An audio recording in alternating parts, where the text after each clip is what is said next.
हजरत उमर फारूक के दौर में एक बद्दू आपसे मिलने मदीने को चला। जब मदीने के पास पहुंचा तो आधी रात का वक्त हो चुका था। साथ में हामिला बेबी थी, तो उसने मदीने की हुदूद के पास ही खैमा लगा लिया और सुबह होने का इंतजार करने लगा। बीवी का वक्त करीब था तो वो दर्द से कराहने लगी। हजरत उमर फारूक अपने रोज के गश्त पर थे और साथ में एक गुलाम था। जब आपने देखा कि दूर शहर की हुदूद के पास आग जल रही है और खैमा लगा हुआ है, तो आपने गुलाम को भेजा कि पता करो कौन है। जब पूछा तो उसने डांट दिया कि तुम्हें क्यों बताऊं। आप गए और पूछा तो भी नहीं बताया। आपने कहा कि अंदर से कराहने की आवाज आती है, कोई दर्द से चीख रहा है, बताओ बात क्या है। तो उसने बताया कि मैं अमीरुल मोमिनीन हजरत उमर फारूक से मिलने मदीना आया हूं। मैं गरीब हूं और सुबह मिल के चला जाऊंगा।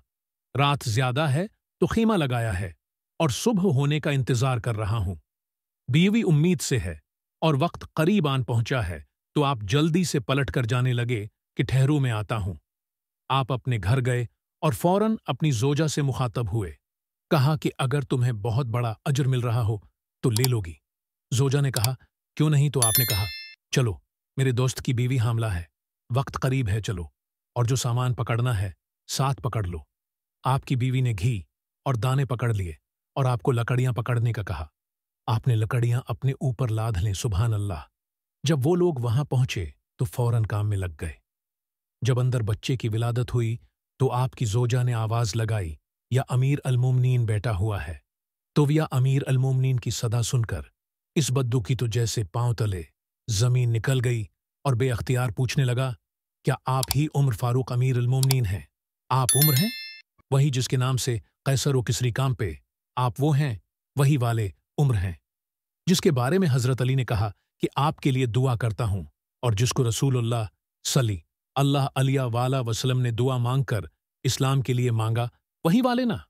आपने कहा हाँ हाँ, मैं ही हूं। उसने कहा कि एक गरीब की बीवी के काम काज में आपकी बीवी खातून अव्वल लगी हुई है और धुएं के पास आपने अपनी दाढ़ी लपेट ली और मेरी खिदमत करते रहे।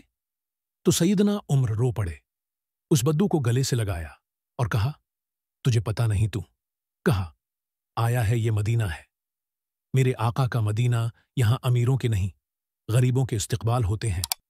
गरीबों को इज्जतें मिलती हैं, मजदूर और यतीम भी सर उठाकर चलते हैं।